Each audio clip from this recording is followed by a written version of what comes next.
If someone asks Jim who is the greatest wrestler of all time, who would he say?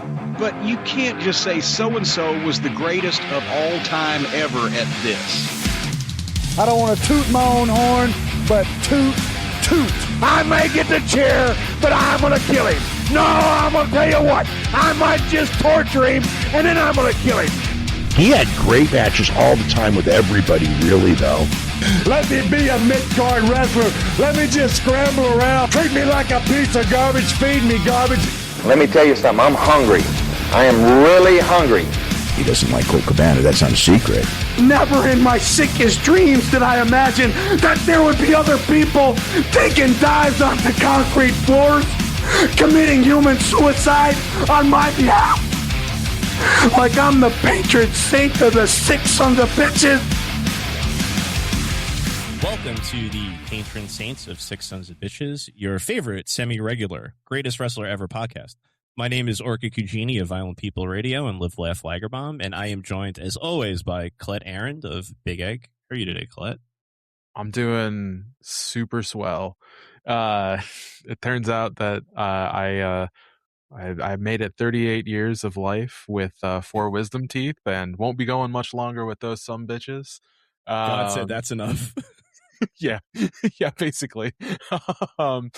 He saves his toughest battles for his strongest soldiers in their weakest possible state. And 38-year-old transsexual with 4 wisdom teeth that need to come out. That's pretty good. We'll find out how much that costs, and then I'll double back and tell you how I'm actually doing. But for the time being, I'm in no oral pain. Okay.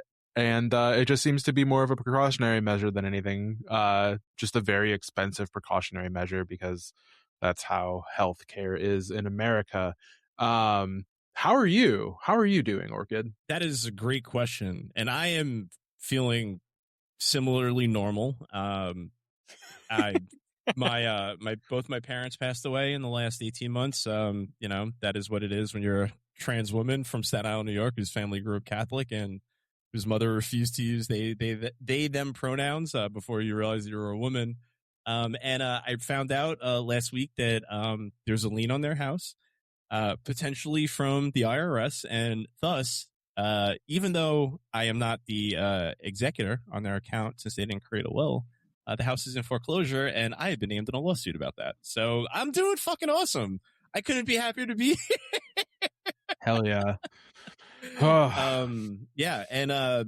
So if you've been here before, welcome back. If this is your first time, you're listening to 2 long-standing wrestling fans who are also overly romantic critics who approach their wrestling viewing with the same core tenet that any wrestler can be the greatest wrestler of all time.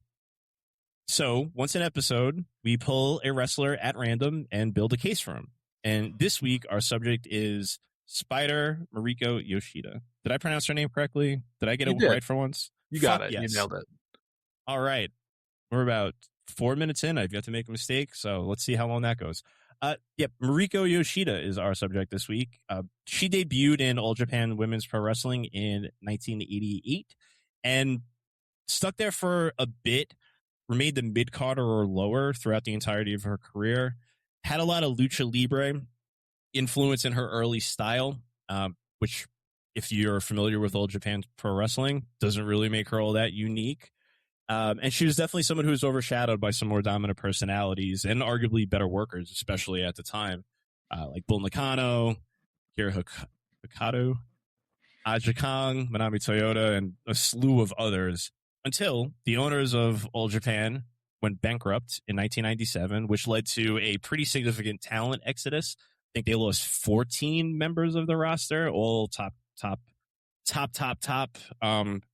carders at that particular point, and a lot of them went off and created their own groups. One of those being Aja Kong and Saki Hashigawa. They broke off and started Arison with Rosie Ogawa, unfortunately, and we'll do everything we possibly can to talk about old Top Hat as little as possible, but he'll probably come up a little bit.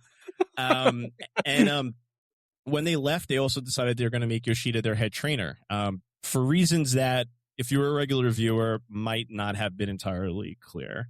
But once the promotion started, it made an absolute ton of sense. one of the things that was a big core tenet, to borrow a phrase I've already said, of Arison was that there was the wrestlers trained daily, and then on top of that, they made weekly trips to Pancrase and Battle Art shows. So you could tell that Kong wanted to have some signifier that made Arison a little different, and what she was hoping for was something that was shoot/MMA influenced. And in part of doing that as well, they sought to repackage Yoshida with new gear that was hands down the fucking coolest gear of that specific era of wrestling, and arguably some of the coolest fucking gear of all time, right? Still, yeah, absolutely. like to this day, it's sick as hell. So fucking cool. If you want to talk about Aura before Aura was Aura, that motherfucker had it. And that gear absolutely had a lot to do with it, as did the two like short braids that she had on the left side of her hair, which I just as a woman who's married to another woman who braids her hair pretty regularly, I can't help but just be like, yeah, it's just fucking dope. The double Jedi Padawan rat tail. Yes, exactly. And then on top of that, part of the repackaging also meant to repackage her and make her into a main eventer within the company. And if you had seen a lot of her earlier career, that might have surprised you. But as soon as she debuted and switched her style from a predominantly lucha-esque influence to something that was more MMA mat-based, you completely understand why. One thing that I did skip over in this short little intro is that she did have a serious injury, I believe a neck injury, I'm not entirely sure, at one particular point, which led to her having to take 2 years off from wrestling. So it very well could be that a lot of lucha influence was a matter of practicality, based on the fact that, I don't know, maybe she didn't have a functioning neck for a while. But whatever the case may be, is that there was a significant style shift that happened after her injury, and it especially happened after she was repackaged. So this is somebody who was nominated or put up for consideration by Steph, and I'm super appreciative of that.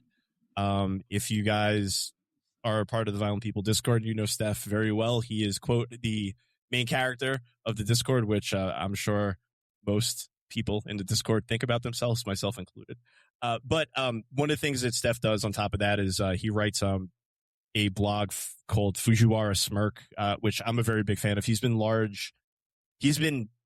deep in it on a project where he's basically watching everything from 1990 and writing essays about that as he has time. So check that out if you are a fan, especially of 1990s Puro. Steph's right up your alley in that regard. So I'm happy Steph nominated Yoshida, and largely because she's somebody who, when I was doing my research for the Greatest Wrestler Ever project that PWO puts on, she was like one of the people who, when I spun my own wheel, I landed on one night, and I just got deep into a hole and watched like a lot of her work, specifically the Arison work and beyond. So I'm pretty familiar with her with a relatively recent memory, although I don't even want to count how many wrestling matches I've watched this year. But Colette, you have not done a whole lot of watching of her before this go around, correct? Correct. We'll talk about exactly how much I've seen later on in the podcast. But suffice to say that despite my being a huge fan, or maybe because of my being a huge fan of 90s All Japan Women's Pro Wrestling, I had not seen a ton of her peak work in Arison and A to Z and all the other places that she wound up freelancing in once that promotion also went belly up. But I kind of basically always knew her by reputation. Like one of those, again, just you take a look at her and go, God damn, that's a motherfucker of a pro wrestler right there. Like she looks sick. Like you see people talk about her on forums and stuff like that as being like this submission wizard, and like all of it just seemed so obscure and difficult to track down by way of comparison to like your Thunder Queen shows or your Big Egg Wrestling Kingdom shows, like that sort of thing. So yeah, like a lot of the stuff that we will be talking about is entirely new to me. She's mostly known to me as somebody on the All Japan mid cards that are by and large frequently quite skippable.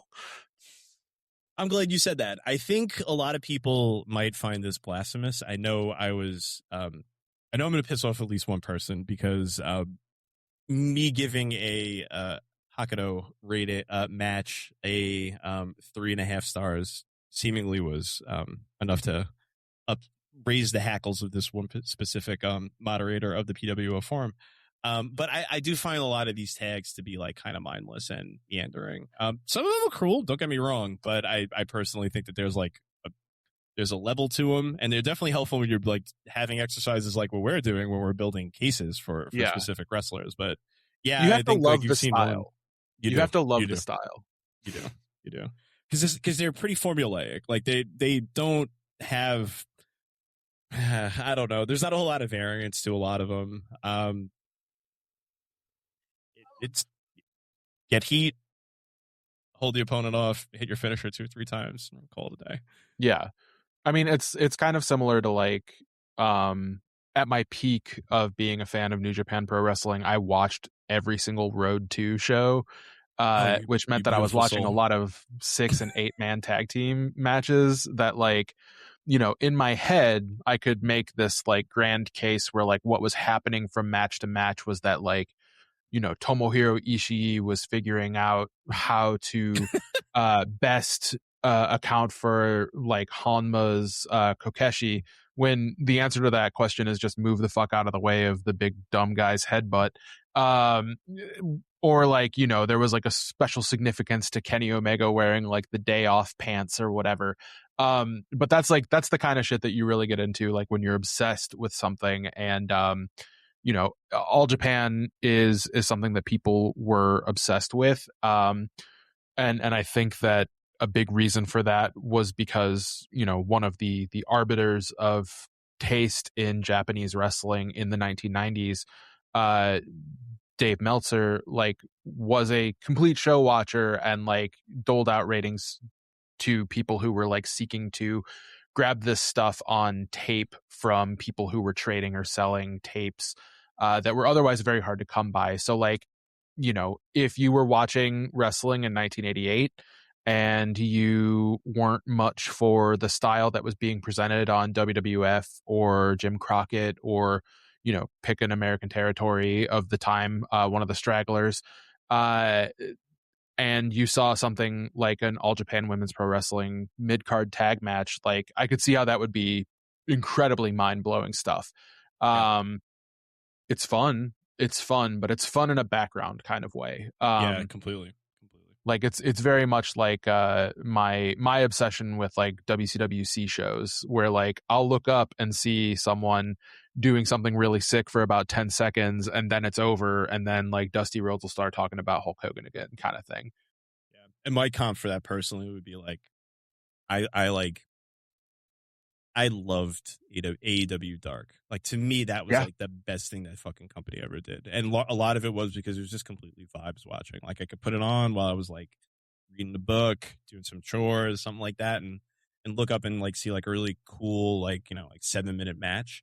But yeah, I'm not going to sit here and, you know, but these were, I love it.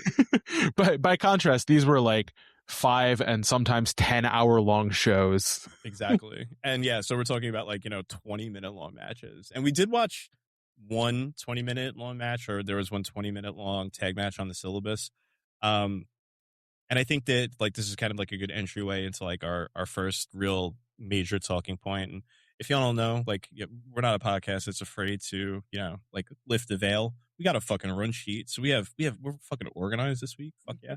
But the first thing that we really wanted to talk about was her earlier career. And I think that like talking a little bit about the tags is sort of like lead into some of the bigger points that we have about like her like real start in Old Japan's wrestling, which is that there's really not a whole fucking lot to talk about, is there?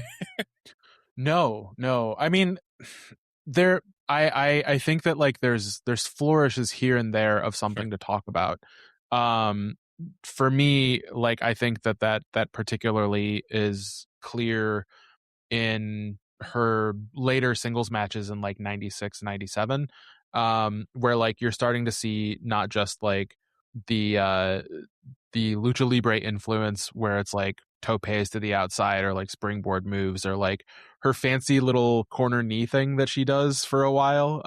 Yeah, sure. Like, and instead she's working in I'm gonna botch the pronunciation of I think it's like Yave, like LLAVE, like lucha libre submission wrestling, and like that's where like her personality starts to first emerge.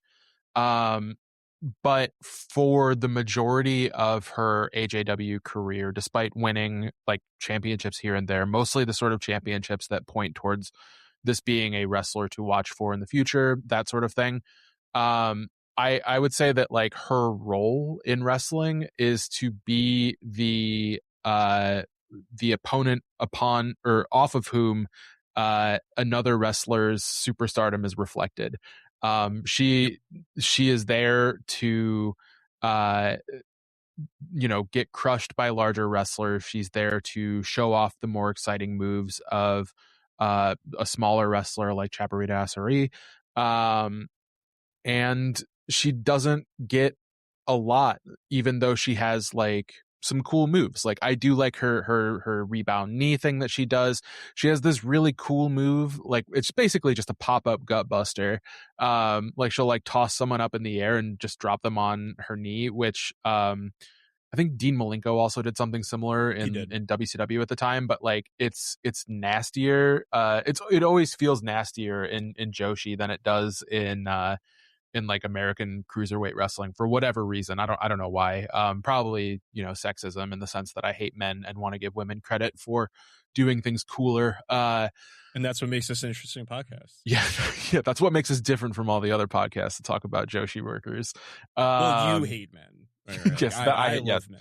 Historically speaking, yeah. I'm a big man. Man loves So yeah, like it's one of those things where like I think that we're going to talk about her matches against Reggie Bennett in specific detail because it's an interesting comparison contrast.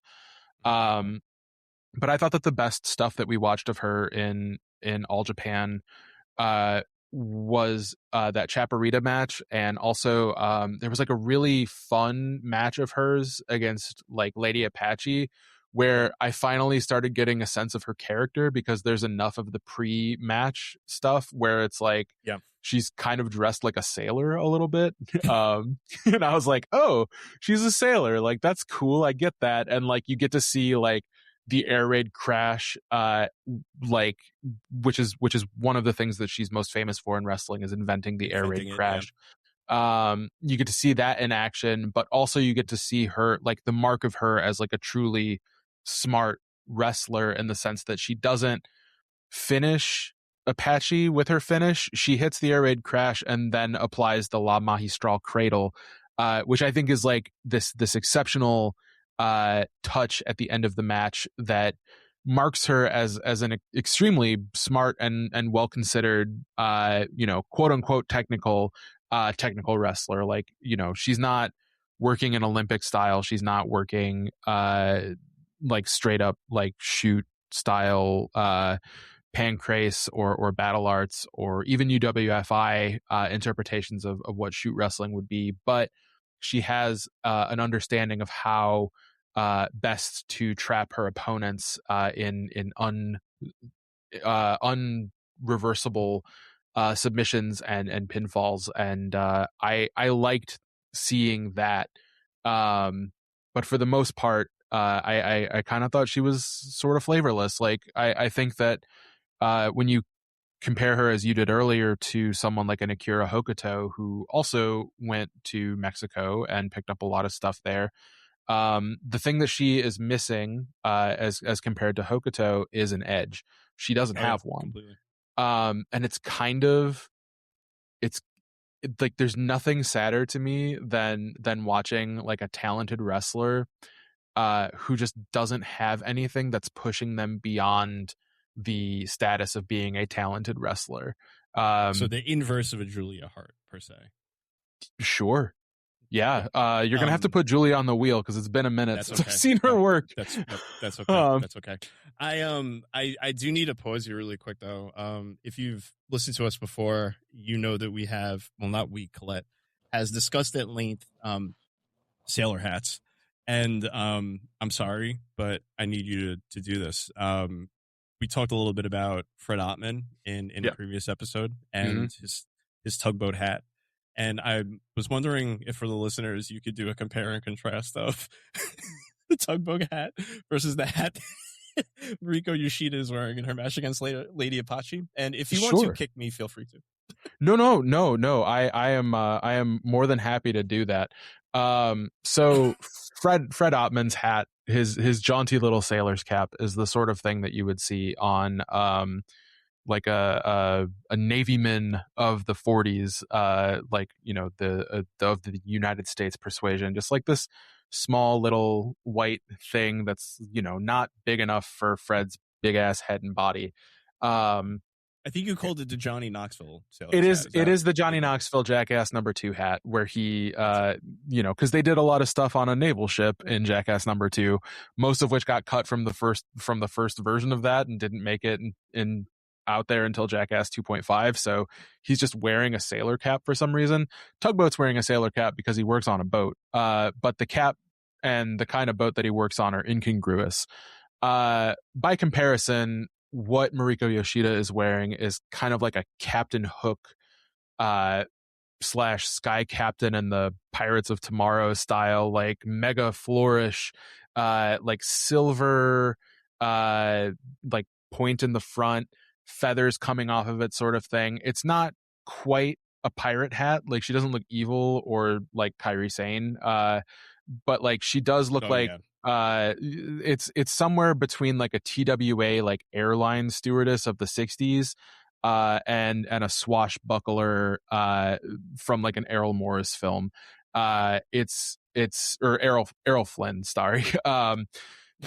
Like there's a difference between Errol Morris and Errol Flynn. One's a documentarian and the other one played Robin Hood. And it's more in the Errol Flynn camp. But it's awesome. It looks so good, and it makes her outfit, like the rest of her outfit, kind of makes sense, like the shoulder cap and like the kind of like lace and glitter thing she's got going on. It is a distant second from what comes later for her in terms of her costuming. But yeah, I would say that Fred Ottman is wearing a laborer's cap, and Mariko Yoshida is wearing a Final Fantasy 10-2 style gentleman's fantasy cap. Thank you for that. And if anyone out there takes any issues with Colette's hat discourse, please feel free to hit us up. We're not as experts on naval wear. Yeah, I don't know shit about haberdashery. Or that either. So yeah, hit us up, and we're happy to hold ourselves accountable. We'll do a healing circle if necessary. But yeah, no, I think to your point about just like the lack of character, I do think that like the Chaparita match really stuck out to me in that regard too, because Chaparita is somebody who I haven't seen much of before. I think this might have been my first match. I know full well the inventor of the Sky Twister, right? Is that right? Mm-hmm. Is that the yes? Yeah. Mm-hmm. So like I was eager to just sort of see like sort of the pairing of like, you know, somebody who I knew had a lot of lucha influence with somebody who is, you know, renowned for their innovations to aerial wrestling. And just what stuck out to me is that, you know, man, oh man, did they have a lot of faith in Chaparita than they did Rico at that particular point. Did anything about that match stick out to you? There is one thing that like I know I need to talk about, but it does nothing to make Mariko's case. This just was one of the fucking coolest things that I saw. I mean, you can build a case based off of what I think you're going to talk about. Just because like one's willingness to do things relatively early is laudable. I think that for me, like what this match does is show in excruciating detail how much Yoshida in this period did not have the juice, so to speak, because when she is doing the more lucha influenced high spot style go wrestling, she is so clearly her opponent's inferior in that regard, that like you're watching somebody get lapped basically in the ring until she figures out that she is taller and heavier and should be leaning more into her strikes and submissions. at which point the match begins to become something more than just a showcase for Chaparita. Again, it's one of those things where, like, when you watch some of Yoshida's stuff from this period, there are flourishes, but there's not something that you would be like, well, shit, that's an incredible match. Or maybe there is and we just didn't see it. But for the sake of argument, I would say that, like, what this match made clear was that, like, a change was desperately needed for her, regardless of neck injury or anything like that. Like, there was just a clear lane for her and she found it. And she didn't find it here, but that's okay. Yeah, and it's I'm glad you brought that up, right? Because, like, the running turnbuckle crossbody is something that you see, like, almost every joshi wrestler who is, like, under 50 kilograms do, like, at this particular stage. Like, every one of them figures out a way to run up the turnbuckle and do a plancha. Like, it's like it. If you're watching this era, like, if you're gonna do a full show, you're gonna see that move like 70 fucking times. And yeah, it's one of those things too where it's like, Chaparita is great and the greatest wrestler of all time. When you compare, like, what she does to, like, somebody like Manami Toyota, who had to add some flourishes to the way that she did those similar moves, and the flourishes she added was just complete recklessness and disregard for self, right? Yeah, like, being that's, a like, psychopath. Yeah, like, that's the fucking coolest thing about Toyota is just like, I fell off the top rope. I don't give a fuck. I'm gonna do 1 foot and probably break my neck. But, like, yeah, it's just interesting to me. Like, there's tiers of this, right? And she's so far below Chaparita, who's good at a lot of this stuff, but in nowhere near, like, the peak.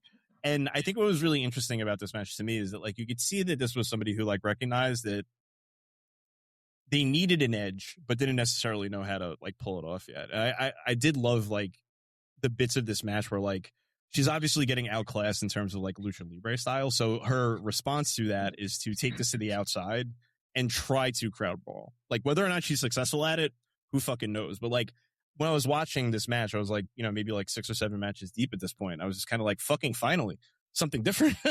Yeah, like, yeah. And it was just like, oh, okay, great. Like, it made me realize that, like, where there wasn't character, and it's interesting to me because character played such a role in AJW, and, like, she just seems like kind of characterless, like a lot of those earlier matches. But yeah, to just kind of see the, like, yeah, you could tell and recognize that, like, something's missing. She hasn't figured it out quite yet, but knowing that you needed to take that approach, like, just was super interesting to me. And the one thing that I definitely want to say about this match is that the way it ends is probably the coolest thing I've seen. It's so gross. It's nasty.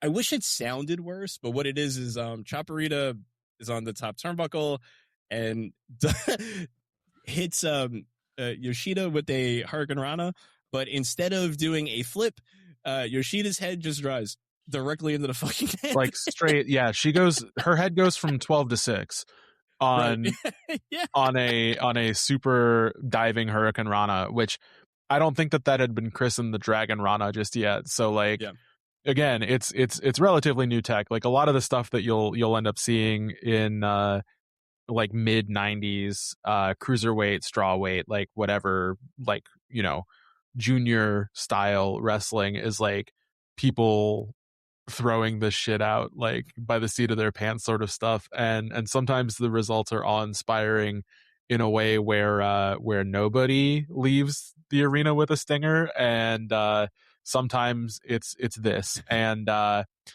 it's gnarly. It's the sort of thing where you watch it, and even though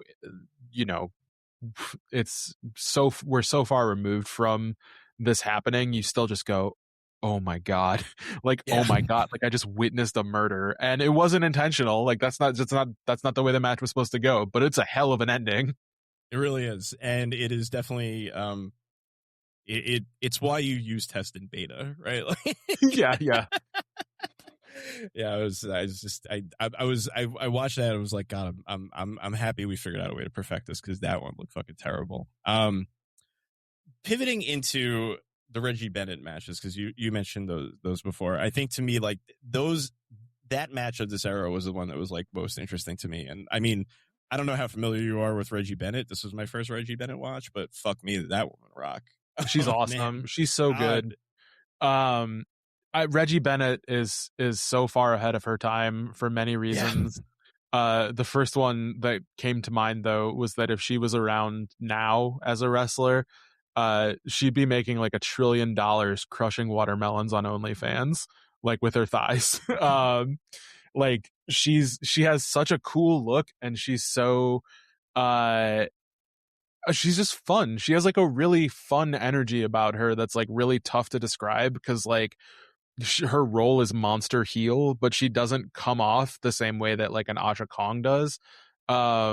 She's kind of got like a fun aunt vibe about her, like someone like a woman who like went into bodybuilding and just like, you know, also loved throwing other girls around sort of thing. She's an absolute blast to watch. Are you familiar with her acting career? I know she's in Over the Top. She is. She's also in Vendetta. Have you seen that one? I've not Bruce seen Logan? Vendetta. She plays Chaparita in Vendetta, a 1986 women in prison film. Incredible. Which is absolutely now on my watch list. I illegally downloaded it last night. Can't wait to throw it on. But no, I think this match, yeah, Reggie rocked in. You know, this interesting trope that, you know, is not new to joshi wrestling, of like that David and Goliath approach, but like I did think that this was like a kind of interesting, like I guess like addition to that sort of genre of professional wrestling. Yeah, I don't know what stuck out to you about. I guess like for me too, like I feel like she wrestles Reggie twice, at least twice, and I do think that like Reggie serves as a good way to kind of transition into talking about her rebrand or her repackaging. So I don't know, anything stick out about the first match to you that was like particularly? I mean, I think it's a really good match. It's an extended like exhibition match for Bennett though. Again, it's one of those things where like, you know, you can look at Yoshida's gear and get a sense that like she's starting to put things together kind of. But like next to like Bennett, like she has no presence. Like this is like 8 years into her career, and like standing up to somebody like Reggie Bennett, she still feels like a prospect. There are parts of this match where Yoshida is throwing out strikes and Bennett is just like walking through them going, come on, hit me harder. Like it's just like it's just one of those things where despite the obvious, you know, weight disadvantage that she's at, the height disadvantage that she's at, the power disadvantage that she's at, it doesn't feel like a single person in the arena actually wants Yoshida to make a comeback and win. They want to see her get smashed by this giant woman. And I can't say I blame them, because this giant woman, again, she's something else. For one, she's actually got like something going for her. Like she looks really cool. And then she looks like she's having a lot of fun while she's just chucking this girl around. Knocking the shit out of her. It is awesome. But for this to be where Yoshida is at 8 years into her career, and again, this was like for those of you who don't know, like All Japan used to have like a very strict rule where they would retire wrestlers when they came of a certain age. I think it was either 24 or 26. So this is like after that era, but like for someone to be in this position after 8 years of going through the dojo and being in matches, and to just kind of be there as fodder for a monster heel as opposed to somebody who could conceivably slay the monster, is not like a positive indication for their future in this promotion, if not the business. Plenty of wrestlers in this position left All Japan and came back later and found themselves. We covered one on this podcast, and we're covering one right now. But Megumi Kudo like came to mind for me in thinking about how kind of like flavorless her AJW stuff was, and then like how almost immediately like the change of environ and like, I don't want to say like the lesser prestige of like a new or like up and coming indie promotion or whatever, like made her seem more important, but like it did kind of like changing from this where you're solidly in the middle and not expected to go much further to like, here's an opportunity for me and I'm going to make the most of it. Like that was kind of the night and day difference of the two Reggie Bennett matches that we covered, because the second one that we cover, and I'll let you double back to this one, does take place in Arison, like after that promotion comes to fruition. Yeah, and I do think that you're 100% right. She's absolutely nothing but fodder in this match. I think the thing that was interesting about it to me is that you see bits of her submission style wrestling in previous matches. Definitely the Lady Apache match, which I'm just looking at the time on this. Is the Apache match is about 6 months, 7, 8. God, I'm bad at math. It's 10 after this match. I think that what you're at least seeing in the first Reggie Bennett match is that she's like at least trying to do more of these submission based moves that like you see shades of it in some of the earlier matches, but this one is like really where it stands out the most. And I think part of the reason why it stands out the most is that like what an interesting approach, like when someone is like double your size, to be like, you know what I'm gonna do? I'm gonna try to do fucking limb work to him. It's like, yeah, it feels like trying to chop down a tree by like throwing fucking like chainsaws at the branches. Like it's just like it's not gonna work. Like it's one of those things where like you see it come out more interesting. I was thinking a lot just like about like how wingspan matters like in a wrestling match like this. And yeah, it's just so interesting to me to just see that like somebody who's just being used to just, you know, get somebody else over, even if it isn't like this isn't a squash at all and it's extended. I think it's about a 10-minute runtime, if I'm not mistaken. But there's just not a whole lot here. And then fast forward a bit, and we are skipping over like her debut, but I think to me, just like seeing like in the next Reggie Bennett match, even though the outcome is like brutally the same, unfortunately for Mariko Yoshida, it does feel like a night and day difference. Did it to you? Yeah, it did. I would say to the point that the result is not the same. Like it's a loss, so yeah, I guess on paper it is. Yeah. That's what I meant. Yeah. But like if you as a listener who has not yet gone through the syllabus were to watch this match and then skip directly to the 1998 match against Reggie Bennett, which is almost exactly 2 years later, taking place in May of 1998. It's like watching somebody come out of the barber with a new haircut. Like that's how much confidence Yoshida has to start this match with. Yeah, and like before the match even starts, like she like walks up to her just like flexing. Like she walks up to this like bodybuilder, like behemoth, as like a much smaller woman, flexing double buys, chest bumping her, like talking shit the whole fucking time.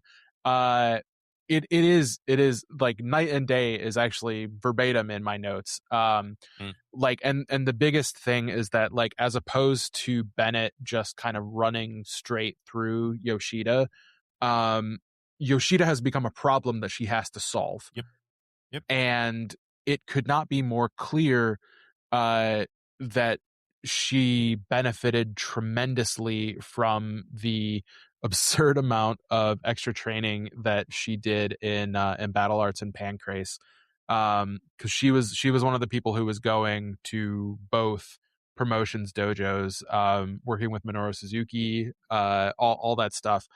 And yeah, it's frankly it's like watching an entirely new wrestler, like from like just straight up. I don't know like what switch flipped from training, because it's not like dojo life in AJW was a walk in the park. Like right. Basically all Japanese wrestling schools are legendarily brutal, particularly to Western eyes. That's why all the documentaries about them are like, wow, this is basically abuse, when you're not familiar with the scene or whatever. Shout out to Gaia Girls, which is a great documentary. Great film.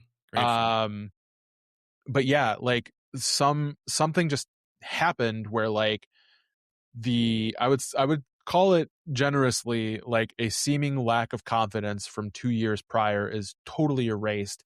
And instead you have this like ass kicker who's like working from underneath, particularly against the likes of Bennett and Aja Kong, but is so clearly a headliner in this promotion. Like everything is different, and like instead of Bennett just kind of like procedurally dismantling her as she did in 1996, her victory is basically out of desperation. Like those power bombs are desperate. Like if Yoshida 100%. doesn't kick out at the end, like if she keeps going, like Bennett's gonna run out of stuff because she has been getting picked apart for a match, like, you know, for 14 minutes of a match. Like she's got nothing left except for her power, and that's a resource that can be taken away by a smart wrestler, which is exactly what Yoshida is at this point, just entirely new. It's pretty inspirational, honestly. I wasn't planning on doing this, but you did just like trigger an anger point for me with modern wrestling. And if you are somebody who watches a lot of modern Joshi wrestling, like I am, you have learned that the back bridge out of a pin has been rendered fucking meaningless at this point. You'll see like 3 to 4 a match from every opponent, no matter what show you put on. It could be Sendai Girls, it could be Marvelous, it could be Stardom, it could be Marigold, it could be whatever freak show promotion it is that Pat and I watch, PPP Tokyo. But a back bridge out of a pin is just like one of the things you see with like so much frequency. And one of the things that I just like love about like this version of Yoshida is like, I don't remember if she did it previously in any of the other matches that I watch, but when it does happen in at the end in this match, it's like, oh fuck, that's fucking crazy. And it ends up being something that like you see her like utilize like throughout the rest of the career, and something that like I noticed a bit in the Aja Kong match. So like that becomes a problem that you have to answer for. And yeah, you're right. Like whatever switch flips, there's an intentionality and attention to detail with her submission wrestling that did not exist prior, and arguably you don't see again in Joshi wrestling at this level for potentially another like 4 to 6 years, and we'll cover one of those matches. And yeah, I just like, even from the start of it, like she's just like immediately going like at Bennett, like attacking the leg, trying to get her in like bars or something. I'm not going to sit here and pretend I know enough about submission wrestling, even though it's something I do adore. But she's like trying to put her in different leg locks, like right off the bat, and it changed the entire tenure of the match. Like a majority of this is like, it's almost entirely mat wrestling, as opposed to like in the first match, she comes out swinging with a backspring elbow, and it's just like, okay, instead what we're actually getting is like just 2 women just rolling on the ground, just trying to rip each other's fucking arms out of their socket. It's so fucking dope. I mean, it's a classic submission wrestler versus power wrestler clash. Like you come to understand very quickly like how, like whatever the seeming mismatch between the two of them is, because again, like Reggie dwarfs Mariko like by quite a bit, like goes away the minute you pick at a larger person's leg. Like if you can trip them up, get them on the ground, and cantilever their knee against like your calf or whatever, they're gonna start screaming in pain because that shit hurts. And like the thing that I love about Yoshida, which becomes her signature, like this is one of the reasons why she's known as Spider from here on out, is because she never stops moving. Like she's constantly looking for a better hold. She's constantly looking for a better position. She's constantly looking for a way that she can exert more pressure on a limb. She's basically constantly weaving a web in which to trap her opponents, some of whom happen to be, again, in the instance of Reggie Bennett and Aja Kong, quite a bit larger than her, and in a way where you would think that any one of these extreme power moves would just knock her out, but she's determined to see this through. Her bridge out in this match is nuts, because like it comes after Bennett hits a splash from the top or second rope, and the way that she does it is like full bore. Like it's like the kind of bridge out that you would see somebody execute when they're going to win a match with a German suplex or something like that. Like only instead it's her getting out of it, and she does it so forcefully that like one of her legs leaves the ground. It's cool. Like looking at a kick out and going, wow, that kick out was sick as hell. Like that's pretty rare, I feel like. And yeah, that was not part of her whole deal in the past, because she never had an opportunity for that to be the case. Like again, she wasn't there to be cheered on as the hero of a promotion or whatever. She was there to lose. This is much different, and I think as a consequence, like a lot of her losses in the late 90s, like during this run where she is ostensibly the number 1 or number 2 wrestler in the promotion, have such like a sense of like bittersweet, like there's like triumph to it because she's clearly capable of picking these women off, but like when something happens like right at the wrong moment for her and it doesn't go the right way, like you feel heartbroken.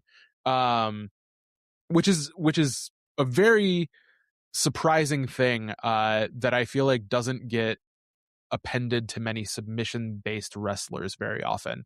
There is, I think, there is a tendency to view submission wrestlers as cold and clinical, and if not, like heartless is probably too strong of a word. No, but it's definitely more of an appeal to like your like logos than it is your pathos. You know, I don't think you could deny that. No, and like there are wrestlers who have escaped that. I think looking at your Bryan Danielsons and your Daniel Bryans, to name 2 very distinct wrestlers. Like I think that it is possible to kind of break free from that. But it doesn't happen very often because a lot of times with this, the template that you're working from is that you are the expert shooter that other people need to figure out in order to triumph on their own. So seeing that kind of subverted here is really thrilling. Like I really, really like a lot of what we watched of her from this period, to the point that like a lot of my notes are just in all caps. Like her ability to figure out what limb to go for, or to like compensate for like a hole that she's left open. There's a part in this match against Bennett, for example, where Bennett has a free leg because Yoshida has worked into a leg grapevine of one specific leg, and Bennett is kicking at her with the other, which prompts Yoshida to just put her in a figure 4. And it's awesome. Like it's so good because it's like, okay, Reggie Bennett has figured out the solution to this problem that's been presented to her, and now Yoshida's pouring it on in another way entirely. Like it's cool. Like it's cool. Like it's very, like I feel like that's like the most basic but also truest word I can put to the way Yoshida has figured out her style of submission wrestling, is that it is it's sick as fuck because it feels totally new and totally fresh and like completely earned. I love watching her lose for that reason. Like totally. The embrace that she shares with Reggie at the end of the match in Arison is so different than what you would have expected 2 years earlier, where like Bennett would have just beaten her and been like, see you later, bitch. But here, like, she's helped out of the ring by 2 young girls, and it's bittersweet. Like she's accomplished something, but she hasn't accomplished the thing that she set out to do. And that is a hell of a story to book a promotion around. And I think that the other story that I kind of insisted that we watch another diptych with a larger wrestler, that being Aja Kong, because I found it really interesting. I don't know if you picked up on this when you were watching it. Insisted. Like you have to insist to get me to watch like the greatest. I mean, it wasn't. Were those originally on the run sheet? No, they weren't. So I want to give you some room, girl. I popped them in there. You know what I'm saying? I just want. Look. Here's the thing. I'm a dumb. Well, I'm a dumb bitch. Like I just like I feel like I'm going secondary. Like you know what I mean? So like for me, it's like, well, Colette knows how to tell a narrative. So I mean, I knew you were going to put Aja Kong on there. I mean, Aja to me is like when we're talking about if we're ever talking about a joshi wrestler from this period, and fuck, I mean every period beyond. Yeah, to like, now. like, to now. Yeah, like, yeah, quite literally. That's your fucking measuring stick. It's like, if you can have a good match with Aja Kong, then like you're worth having an episode about. Yeah. So yeah, I mean, yeah, no, like I'm just even saying, you ain't got to assist to tell me to watch no damn Aja Kong match. Well, like the That's a thing, bitch. the reason that I put it on, like why I, put it on the run sheet was because, like when listening to the ring announcer, that's when I picked up on what like the license number 1, license number 2 stuff meant. Where like before every match, that's like part of the ring introduction, is that like Aja Kong is Arison licensed fighter number 1, and Mariko Yoshida is Arison licensed fighter number 2. And I forget what number Reggie Bennett is, but basically what that means is that Aja Kong was the first wrestler signed at this promotion, and Mariko Yoshida was the second. And like, unlike today, where you might have a promotion announce that they have signed somebody to a quote unquote multi-fight contract, this actually has meaning to it, because number 1 in a wrestling promotion tends to mean ace.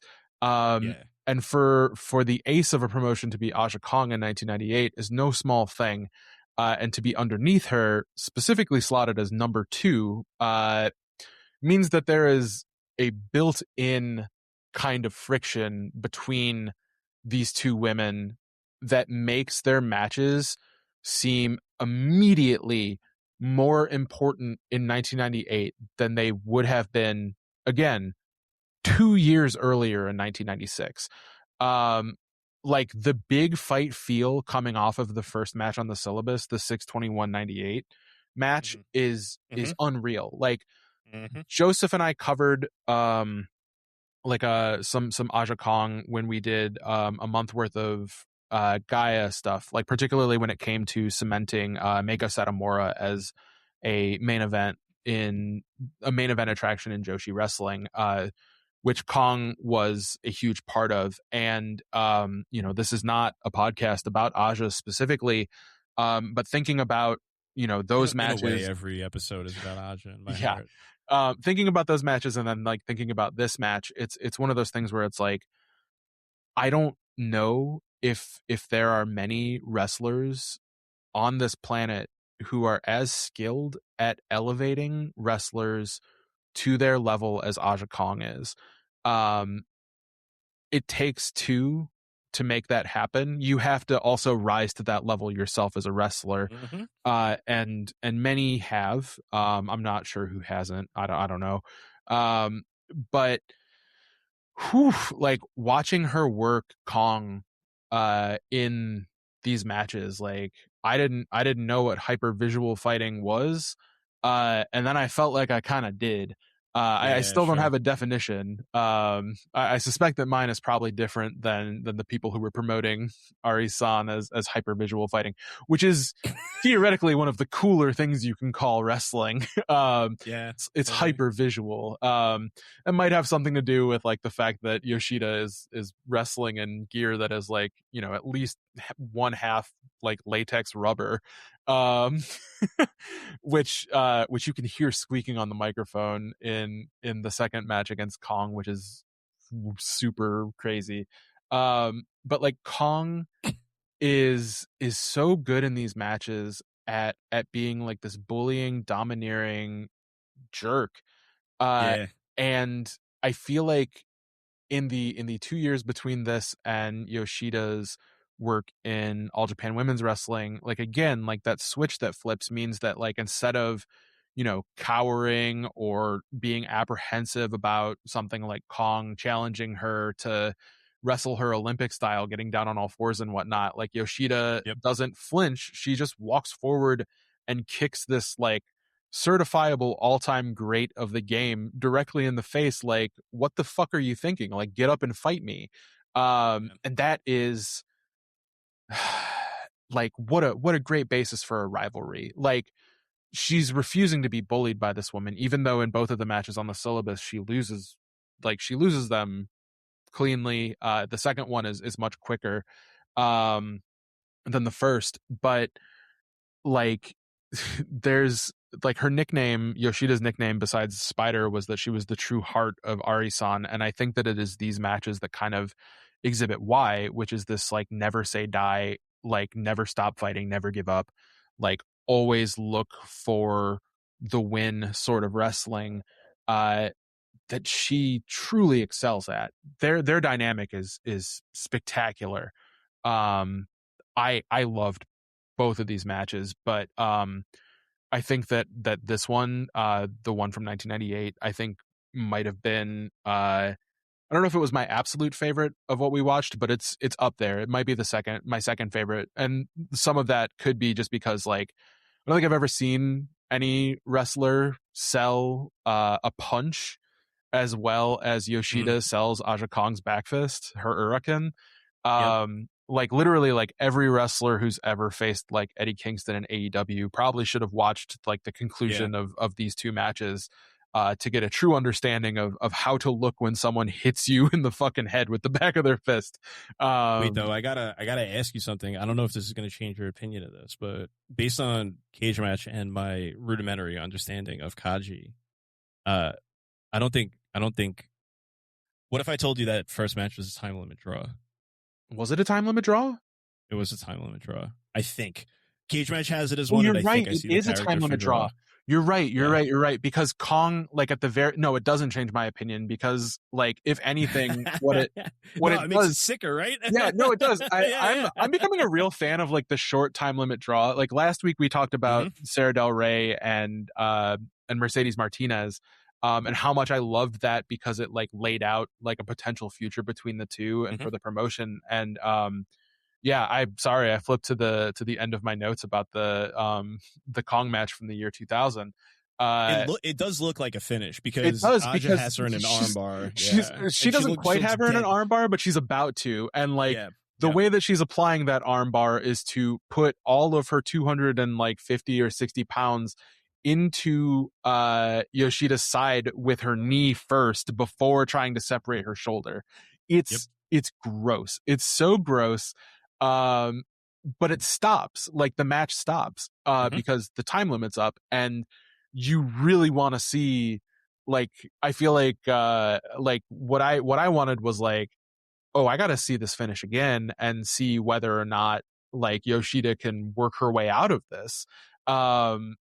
Like that's not a question that gets answered in the second match between the two that we watch. And I think that a lot of that is because Yoshida has evolved as a worker in the 2 years between those two matches. But like, again, it's one of those things where it immediately establishes like both like this is what these two wrestlers are about when they're in the ring with each other. And also like it is the bar that you set for this promotion at a relatively early stage. Like I think this match fucking smoked. It's incredible. It's so good. Thank you for correcting me. No, I wasn't correcting you. I was trying to see if it would look, I mean, we're watching wrestling matches in a different language. It's sometimes I don't get the finish in the slightest. So I think from my perspective I have it on, right? I thought I remembered it being Aja winning, and then I was like, wait a fucking minute. So that's why I just wanted, it changed my opinion. That's why I wanted to see if it did with yours. The thing that I love about this match too, and it before we pivot to talking about the second one, is before I even get there, this is a podcast tries to value your time. We want to make it as meaningful as possible when you sit down and spend time with us. One of the things I just want to say about how I feel about Yoshida in these specific eras of matches is that I think a lot of these matches, unfortunately, I feel like they have a low ceiling. Lower than some of the like classic matches like within this era, right? Like you don't hear this mentioned as frequently as you do like some of the matches that happen in AJW, and it's no fault of the promotion. Like I think they're aiming to do something completely different, right? But they have such a high fucking floor. And that like to me, I think there are like probably 6 to 12 matches from Yoshida in a 2-year period that like you can go into and be like, holy fucking shit, this person rocks. So we're just electing to pick a few. Reference the syllabus, you're not going to have a bad time if you watch any of her matches in between 98 and 2000. So I just kind of want to get to that, and just it feels like we're breezing through this era, which is incredibly awesome. From one of the greatest wrestlers of all fucking time, if not the greatest wrestler of all time. I just wanted to say, like, pick and choose. There's a lot of things to fucking enjoy. But the thing that I really enjoyed about the Aja match is, you mentioned it a bit about her bullying. I love the bit where, like, kind of building off of the Bennett match that happened a month prior. I think that's important for this. After that back bridge that gets her out of that match against Reggie, who's a similar opponent to Aja, early in the match when they're having ground-based wrestling, just flat out just fucking straddles her and just sits on her torso. Just be like, you might have been able to bridge out like a Reggie Bennett move, but you're not going to be able to bridge out of me. I'm Aja fucking Kong. But she does wriggle out. She gets out. I know. It's not a bridge. Like she forces her to fight. Exactly. I just love that. Like Aja is just like, you solved one problem, here's another one. I just fucking adore that. Aja's just so fucking good. She's so good. To continue on Aja, what do you have to say about the second matchup that we watched on this one from 2000? I think that for one, this is the one where you can hear Yoshida's gear squeaking, where Arison becomes hyper oral fighting as opposed to hyper visual fighting. But also, holy shit, the corner power bomb that Kong unleashes on Yoshida. Nobody else in wrestling should ever do a corner power bomb other than Asha Kong. It's so ruthless and twisted and fucking horrifying, and also it's not going to break anyone's neck like a Seth Rollins would. I think that for me, this was kind of a match where, after having seen this dynamic a couple of times, not just with Kong but with Bennett as well, and also in like a title match against, there's one that we're probably not going to get to talk about, against Mikiko Fudagami, where like you can get a real sense of, and I know this is an overused and often ill-applied phrase, Yoshida's fighting spirit, where like she is willing to take one of her opponent's like absolute best shots if giving up like her body or her head or whatever will give her an opportunity to exploit that, like to catch a kick and turn it into a heel hook, or to catch a back fist and turn it into like an arm bar. Like she is willing to take a beating if it means that she can on her own, like given a shot, like dole out some punishment of her own.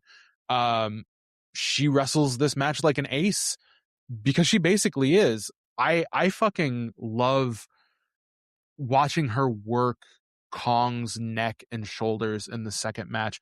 There's a part in it where Kong, having just been locked in a mat in like kind of like a grapevine cross arm breaker sort of deal for a considerable amount of time, gets angry, breaks her way out of it, and tries to lock in the stretch muffler, which is one of the great submissions in the history of wrestling.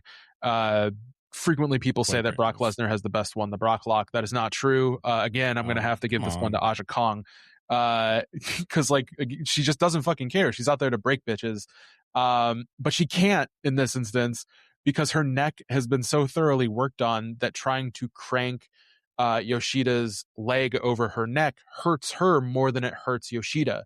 It's smart, efficient wrestling. Like this is a 9-minute match, with like I think a little bit clipped out of it because of the glory of Japanese tapes and stuff like that, filming for television at the time.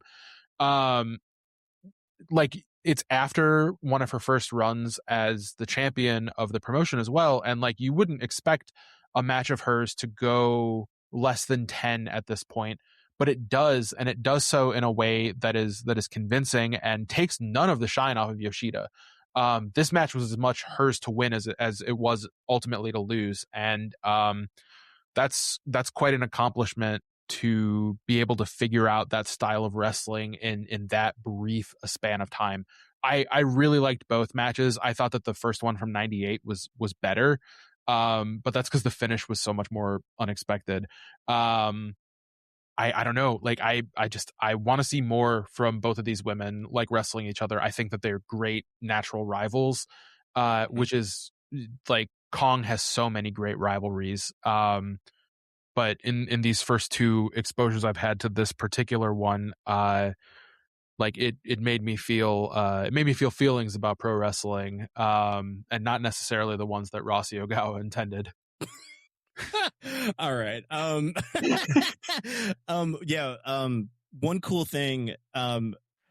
I am a little bummed that we're not going to be able to talk about the Fudagami match. That is out of like when I did my initial deep dive, that is absolutely my favorite match that I had during that period. Talk about it, please. That being said, please do. We like not to forecast, but we have like two more matches that we really, really want to talk about for this. So like, if you want to talk about a match that like really drew you to Yoshida, I would personally love to hear it.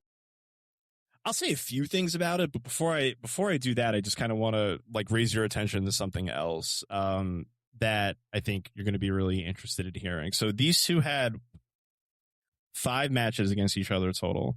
This is the second to last one. I don't necessarily know how the other ones went. Mm-hmm. But this match, part of the reason I think why it's only 10 minutes long is because it's part of a tournament. I love that I get to bring some knowledge to the table for once. I wish it was about a promotion that I was really familiar about. But that was one thing that Arison did with a bit of frequency is they love running tournament shows. Like, so like it'd just be a 1-day tournament. And this one is the first, I think, of the year. I'm not entirely sure. What a great format. What a great format. Mm-hmm. Yeah, so this is the third match. This is the second of 3 matches that Aja will be wrestling on the specific show. And later in the year, they have another rematch and another tournament. And again, like, you know, I don't think I'm spoiling too much here because we've talked about wanting to watch other matches with the folks in the Discord, matches that we get a chance to cover on the podcast. But I think, from my perspective, if we could figure out a way to watch that other match together, I would absolutely love to do it because I think it has a completely different outcome. So I'd be very curious to just like kind of like see like like how it made us feel. That match is also a part of a tournament. I don't want to say anything else besides that. Like, I did find that one match. I do want to watch it. I know you probably will too. Yeah. And I'm definitely curious to kind of see like both whole shows, to be entirely honest with you, knowing that they're both like, you know, 1-day tournaments. That shit does fucking rock. Yeah, I guess the stuff I'll just briefly say about Fudagami. If you have anything you want to say, like, please feel free to chime in. No, the floor is yours. Okay, yeah, totally. I just, it has its flaws. I think like any match does, you know, very few wrestling matches are perfect, despite what one incredibly beautiful, strange man from the California Valley would have you think.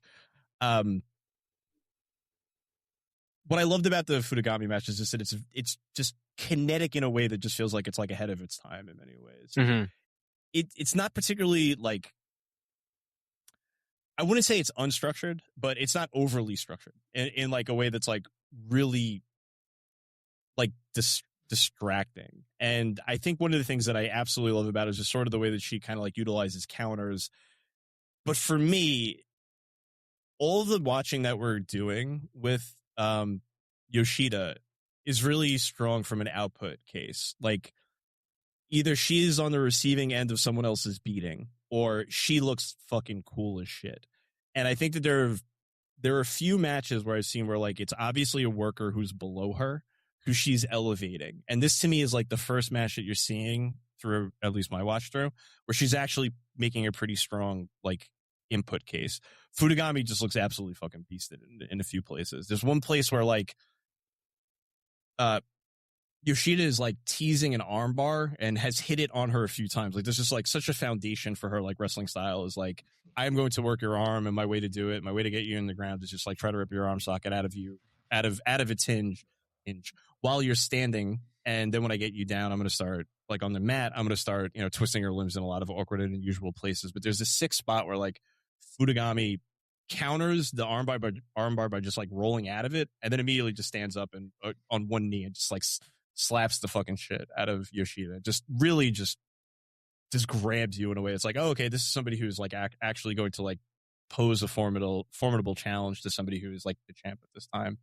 And it just really, the entire match just like really just speaks to the strength of like her ability to sell in ways that like a lot of the opponents that she's worked with before, like it's her job to get the other person over. And this is the first match where I was like sitting down, just being like, this is somebody who's probably a few levels above, obviously the number 2 person signed in the company.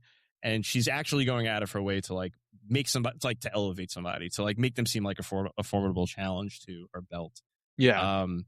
And I really just like enjoyed, appreciated that.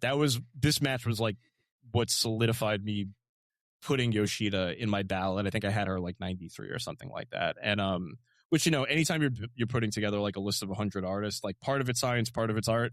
I'm stealing that from Simon. And especially when you're in the back 10, I think to me, it's like, you know, you pick your emotion. That's where the art comes in. Yeah. You put Mariko Yoshida on there. I put Buff Bagwell. Now in hindsight, I'm realizing it was because you were pitching this podcast to me. You did once tell me he was top 10 wrestler of all time. And it's true. I'm looking forward to our episode on the Buster, because you're going to have a lot of explaining to do. I mean, sure. I always have a lot of explaining to do, though. Do. I love explaining. You did. you do. As do I. I'm not going to deny it.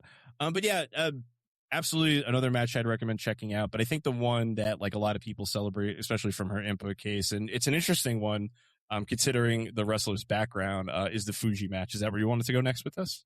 Yeah, I think that's a pretty logical place to go, because at that point, you know, we've covered her early career, we've covered, you know, probably the peak of her career as like a draw, and you know, of course you also have to kind of go beyond that. This was a required match. I believe this is something that Steph and several others on the Violent People Discord said that we had to watch. And we went to a shady Russian website to make sure that we watched it. Yeah, we went to a shady Russian website with a even shadier sounding username uploading the matches. We tried to put this up on YouTube and were denied. Excuse you. Do not talk ill of the one, the only butt farter. Yeah, butt farter. Shouts out more people to butt. Yeah, if we get introduced, my friend, he's my friend. If we can introduce more people to butt farter via this podcast, we've done something right. Yeah, well, we've done it. Check out vk.ru/indecipherable number of letters and numbers /butt farter, and you'll get clued into some truly sick stuff like this match against Megumi Fuji, who I believe was maybe less than a year away from making her debut as a professional in the world of mixed martial arts, which is where she's largely known as one of the pioneers of women's MMA. She is somebody who has wrestled all of 3 matches, pro wrestling matches, 3 of them. All 3 of them involved Mariko Yoshida in one way or another. This one, obviously as an opponent. She also worked with her as a tag team partner later. This is as close to a battle arts pancrase, like shoot style, like Japanese wrestling, like, you know, there's rounds, there's breaks, like rope break counts and stuff like that. Those of you who watch, you know, current Ring of Honor or Ring of Honor going back decades are likely familiar with like pure rules where rope breaks and stuff like that, closed fists, etc., like matter towards winning or losing a match theoretically. But Japanese shoot style being very different from that, even, where the idea was to present it as close to a legitimate sport as possible. And I think so far as an attempt at that in women's wrestling goes, you could not find 2 better candidates for that style than Yoshida, who became a submission expert through her training, you know, prodigiously at the Battle Arts and Pancrase dojos, and Fuji, who was a renowned judoka and sambo master already at this point, who just hadn't debuted professionally yet. It's a fucking good match. Oh, so she hadn't debuted professionally as a Joduka? She has. I went and looked because like my memory of her career not as vibrant as my memory of that era of MMA used to be. I used to be a big MMA person when it was I a didn't lot know that. I was going to ask. Yeah, I didn't know that. That's news to me. So like in my head, I was like, was she already like an attraction, like as a mixed martial artist? And the answer was no. Cause like her first MMA bout happens in 2004. I mean, tremendously accomplished amateur, no question about it. Like just kind of waiting in the wings sort of thing. But this happens before she goes pro in MMA. Yeah, and too, I'm looking at her Wikipedia now. Apparently, she started training at 3. Yeah, because her dad. Yeah. I think my favorite thing about her Wikipedia page is that, like, despite this being held up by those who have seen it either via butt farter or some other means as an unimpeachable classic of the, I believe I saw this stated as a sort of shooting star in the sky sort of thing. Like you see it once and it's a miracle that it happened at all kind of thing. Her time in wrestling doesn't merit a single mention on her Wikipedia page, which is crazy because usually if anyone has wrestled one match ever in wrestling, like some wrestling fan somewhere has made it a 3-paragraph section of their Wikipedia page. That's a good point. That's a good point. So yeah, like this is rare air. I really liked this match. I've been trying to decide in my head whether or not, like if I had to say you need to see one of these matches to someone, whether it would be this or the first Aja Kong match. And I think I've decided, on the Aja match just because there's less to explain. Like you don't need to like, yeah, sure. If you understand how wrestling works, you will understand the Aja Kong Mariko Yoshida match without like needing to know all these other esoteric things about what Arison has decided to present this match as. You also don't have to potentially expose your friend to the Russian being tracked by the Russian government. Yeah, the Russian dark web. I'm sure you Block Origins got me though. If Jesus don't, you Block Origin does. That's the Nord. But you can find this on Internet Archive, it turns out. And you should. Like I honestly think that you should, particularly if you're the kind of person who likes technical wrestling, if you're the kind of person who likes it when their wrestlers are proficient in what was known for a time as grapple fuck. This is a good match for you. There's a lot to talk about. I want to let you get into it though, because I think that this match kind of meant more to you than it does to me, maybe. It might, it might not. I think the thing that shoot style wrestling, MMA wrestling is something that I'm not like well versed in, like at all. It's one of my bigger blind spots. I love it. Don't get me wrong, but when I sit down to like watch something, it's just not where I like typically tend to go. But the thing that like I've seen a good amount, like probably more than, well, I mean, I'm definitely more than your average WWE fan, and probably significantly more than your average AEW fan. So like, like a little bit like a sicko plus, I guess. But I think one of the things that like a lot of shoot style matches like really do feel like peers meeting, right? Even if they do have backgrounds in jiu-jitsu or not, it often feels as like the wrestlers are at their same levels. And I think one of the things that like I really appreciate about this match was, I don't know if I've talked to you about this at all, but I know I haven't spoken about it on the podcast, but the way that I found myself to New Japan Pro Wrestling was from the Cheap Heat podcast. David Shoemaker was trying to talk to Peter Rosenberg about how much he enjoyed Wrestle Kingdom 7, I think 8. I never remember the number. Whichever one had Sakuraba and Suzuki on it. And, Rosenberg was like eager to talk about bagels or whatever the fuck it is that he enjoys to talk about on his podcast, like everything but wrestling essentially. I mean, Shoemaker kind of just like quit on it eventually, but I went out on my way to check out the show and, completely changed. I wouldn't be here talking to you if I hadn't like went out of my way to watch that. Shouts to Jeff Jarrett for getting Jim Ross on commentary. God damn, is that a blast?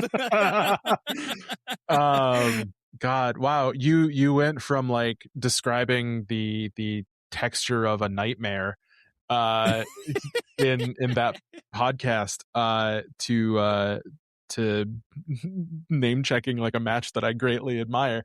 Yeah. I do. I can definitely see that. I think the thing that I like about this match more than anything else about it is that like Yoshida's proficiency at submission wrestling means that like base isn't the right word, because typically what that means is something different in wrestling, where like you're the person who is essentially giving a platform for a wrestler to do crazy shit off of. But like, because Yoshida is so skilled at submission wrestling, like somebody with a decided lack of experience in let's say worked fighting is able to just go out there and like fly like as fast as she fucking can.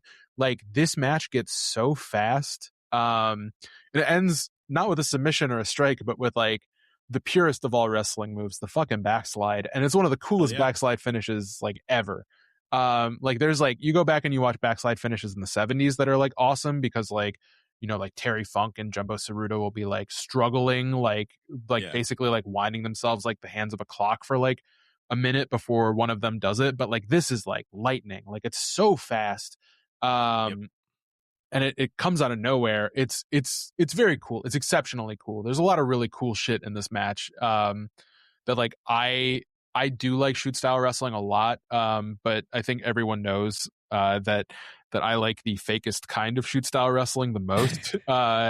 Which like is shit. There's a level of fakery beneath that, I guess.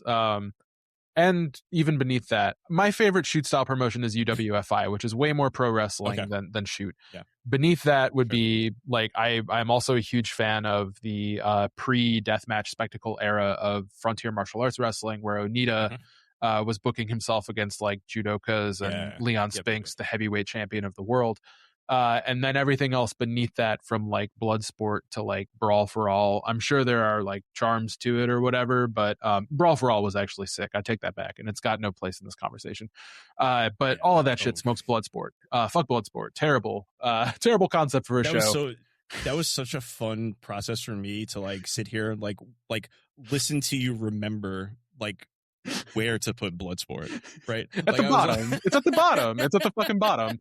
Like, so far as any kind of like shoot style ahead of it. Yeah, like any like picture like Shao Kahn's like temple and like the Mortal Kombat 2 like arcade thing, and like you're like fucking going up it, and it's like and like you're like at scrub ass Kano like going up first. Yeah, totally. That's Bloodsport. Bloodsport fucking sucks. I'm sure there's been a couple of good things, but anything that's happening as a special event over WrestleMania weekend isn't really that special. And if you think it is, you're kind of fooling yourself, because you've been tricked into paying a lot of money to see it. FMW's different style fights smoke it. UWFI is a little bit better than that, but not by much, because these are both unparalleled styles of shoot wrestling. I love both of them a great deal. Then you got your rings, your battle arts. I'm sure there's others. I haven't seen a lot of GLEAT. But yeah, Bloodsport in the trash. This match, Ascendant, way above Bloodsport on the new ranking system that I've invented for shoot style fights, where taking everything out of me not to defend my beautiful slippery boy El Lindaman, but I'm not going to. I haven't seen much El Lindaman. It, you know, 3 years ago I would have told you were missing out. These days, go watch Barry Lyndon. That's what He's been on the list. I love Barry Lyndon. Barry Lyndon's been on the list. I've been repeatedly telling people who are like, I think I'm tired of AEW, or AEW storyline's too complex. I keep being like, just go watch Barry Lyndon. Yeah. Like, just do yourself a favor. It's time to cleanse your palate a little bit. Yeah, you need to watch some shit that was shot by candlelight. Exactly. I do think Barry Lyndon is going to be in my top 5 wrestling matches of the year. I still can't get over what that would be my WrestleMania special event. Is it'd be called As Many Candles as Possible, and it would be in an entirely dark space that's just lit with candles, and the wrestling would happen therein, and I think it would end when the building burns down. No survivors. Okay. Since we've divulged into talking about the mise-en-scène of one of cinema's greatest minds, there was one more match we wanted to talk about. I don't really have much to say about it, but I did. I'm trying to. Do you want to talk about her against Rebecca Knox in APW? I don't really have much to say besides Becky Lynch sucks. I mean, all right. So what I will say in poor Rebecca Knox's defense is that she became a different wrestler. This is a common thread, I think, amongst many wrestlers who later become superstars.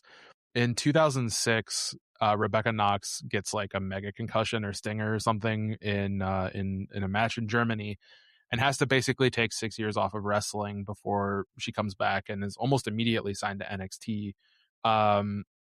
This match happens before that by about a year, and there's a point in this match where I believe his name is the Fight Articulator Eric LaRocca. That's him, the Fight Articulator. Says, "Boy, I wish Mariko Yoshida was wrestling Sarah Del Rey," and aloud, into the air, vocal cords activated, I said, "Brother, me too." And it's not really on her. Like, I've seen a fair amount of Becky's early stuff because, you know, as we discussed last week, I was a pretty big shooter for Shimmer. I never got her. I would have never picked her for like the kind of superstardom that she has since come to. You sure as shit wouldn't get it from this match. No, she's a fucking disaster in it. No, I mean, like, I try to approach every match that we cover for the patron saints of Six Sons of Bitches with open arms and an open heart, because again, my belief is that every wrestler, including Becky Lynch, is the greatest wrestler of all time. And it is worth keeping in mind, this is somebody who I am eager to get on the wheel, because her and her husband, because I'm eager to test that theory. And I think those two people are, if you can make it about both of them, you can do anything. I mean, she struggles with side headlock takeovers in this match. I think that the biggest takeaway for me, given that we will never speak of this match again, is that, you know, there's a tendency, and this is absolutely not about Mariko Yoshida, so I'm sorry to derail us, but there's a tendency to look upon Becky Lynch's debut gimmick in NXT, where she's coming out and doing the fucking Irish jig, as like some kind of low point in Irish wrestling culture. But I gotta say, her coming out to MC Hammer's "You Can't Touch This" is worse. I like, my perception of Irish wrestling, British wrestling, in general, has largely been skewed by internet personalities, which means that to me, like, the Irish are unreasonably obsessed with 90s novelty one-hit wonder songs and Simpsons quotes. And to paraphrase Tony Soprano, maybe somewhat ironically, like, that's the lowest fucking form of conversation I can imagine. And her coming out to "You Can't Touch This" while a bunch of like really bad photos of her are playing on Microsoft PowerPoint.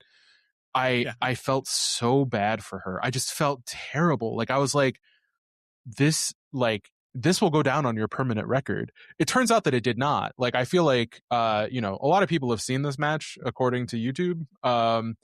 But 17,000. Yeah, 17,000. And that's not nothing, you know. People, like, a wrestling promotion would kill for 17,000 people to see their shit. APW is not making that money, nor should they, because the camera work in this match is fucking terrible. And the other guy who's doing commentary, I think, maybe died of laryngitis shortly after the show. Oh, really? For real? It's a no. Oh, okay. like it's a bad match, and it's a bad presentation of a bad match. Like, you have to see it though, kind of, because, like, again, like, Mariko Yoshida didn't come to the United States that often. She came often enough to totally, like, be inducted in the Cauliflower Alley Club or whatever.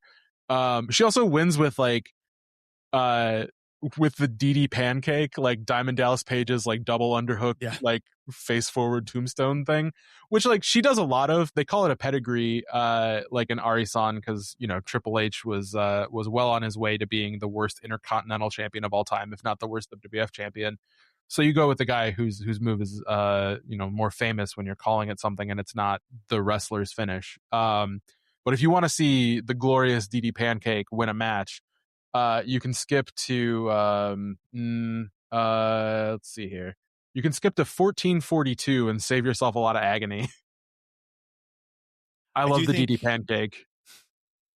I am very proud of us for speaking about Chick Fights 3 on 2's consecutive podcast, though. Yeah, I like again. this is the Patron Saints of Six Sons of Bitches tagline next week is the world's most frequent flyers of APW matches. Women's going APW matches specifically. A company known for its contributions to women's professional wrestling. God bless you, Super Dragon. All right. Well, I think now would probably be a good time to sort of wrap up. So, Colette, is Mariko Yoshida the greatest wrestler of all time? I have, as has become my standard, prepared a little something, which is to say that on June 15th, 2002, famous Englishman Adam Ryland released Total Extreme Warfare, a drastically updated version of the classic wrestling management sim now known as Total Extreme Wrestling. Seeking a means of wasting as much of my time as possible without the graphical thrill of a PS2-era wrestling game, I downloaded this glorified menu clicker and, seeking to revenge myself upon the World Wrestling Federation for its crimes against pro wrestling, engineered fantasy relaunch after fantasy relaunch of the then recently departed World Championship Wrestling. Every single one of those reboots included a women's division, and all of them featured Mariko Yoshida as its ace. Why is that? Armed with zero knowledge of her history or skill and having never seen a match of hers before, I'd have to chalk it up to her looking cool, which she did and she does. Somehow, in the interceding quarter century, my listless runs at fantasy booking joshi wrestling on cards headlined by Mike Awesome, Christian, Sean O'Hare, and a magically unconcussed Bret Hart substituted itself for knowledge. So I come to you this week and must confess, I hadn't seen a single one of these matches that we covered this week before they wound up on the Patron syllabus. My fucking bad, y'all. Mariko Yoshida absolutely rips. Beyond the latex gear and Jedi Padawan double rat tail that drew me to her star potential in high school, she is an absolute joy to watch. A fluid and punishing wizard of the grappling arts. If you've never seen a match of hers and require a comparison, think of Zack Sabre Jr., only where Zack Sabre Jr.'s success has largely been the result of figuring out how to map his gangly frame and 8 submissions a second style onto the rickety bones of a Bushi Road epic. Yoshida's was a complete reinvention of herself and a paradigm shift for a segment of the industry that was in the midst of an upheaval. Having Aja Kong as the figurehead of an upstart promotion was no guarantee of success in the late 90s, and putting as much of the focus on Arison on Mariko Yoshida as they did was a risk, but she applied herself steadfastly and judiciously to the task of transforming herself as a wrestler and emerged not as a beautiful butterfly, but as a terrifying spider, one of the most thrilling wrestlers of the late 90s, a woman who excelled at both ends of what my Big Egg partner Joseph Montesilio calls problem solution wrestling, which is some of the best wrestling one can avail themselves of. If you are one of the peak wrestlers of that, then yeah, Orchid, I think you can call yourself the greatest wrestler of all time. But what say you? I'm so glad you brought up problem solution wrestling. I meant to. We had to bring it up at some point. I tucked it in. Thanks for doing that. Just right at the end, real pro style. What say me? It is fascinating to know that someone who continues to get celebrated for their aura, because boy, oh boy, did Spider Yoshida have it. It's fascinating to know that they were somebody who was largely overshadowed by folks who have also made incredible cases for themselves as greatest wrestlers of all time. Wrestling in the most important promotion during what is, in my opinion, the most important era and most interesting era of women's wrestling. It's incredible to know that somebody like this would fall to the wayside. You can say what you will about the latex gear. You can say what you will about her biceps. We talked a little bit last week about Sarah Del Rey being one of the archetypes for a specific sort of wrestler who is known for their power. And Mariko Yoshida is absolutely somebody who would fit within that and predate her a little bit.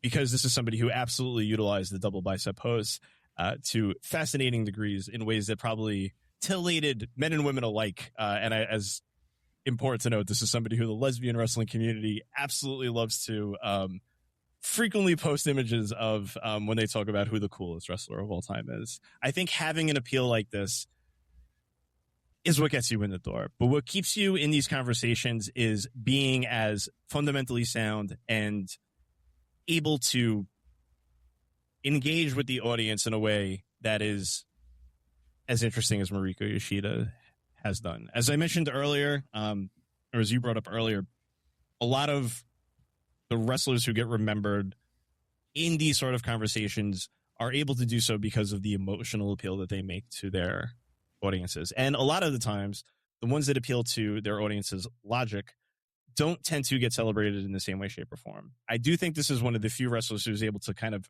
weave between both of those appeals and just remain incredibly interesting and incredibly appealing from that standpoint.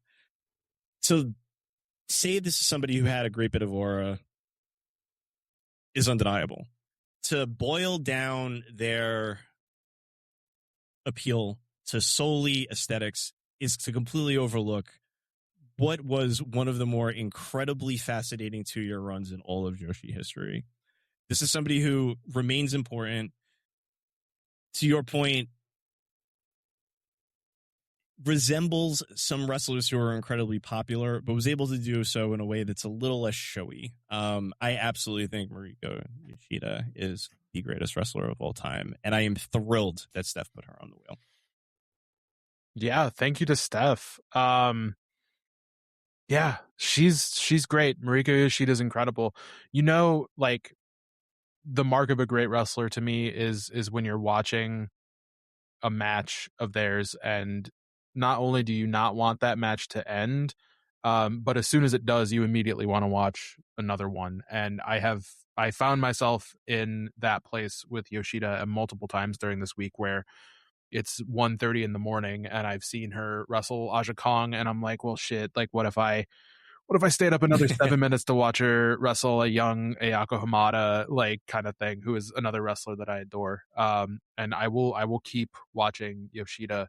So thank you, Steph, for your 5-star review. This is me transitioning to the wheel, by the way, because I'm a true pro. Spin the wheel. Make the deal.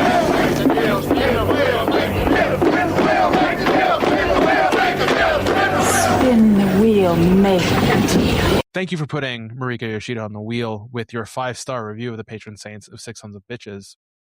If you would like to nominate a wrestler for Orchid and I to discuss on this very podcast, you can by giving us a 5-star review on the podcatcher of your choice. Apple and Spotify are definitely the most useful to us, but we'll take it. We'll take whatever we can get.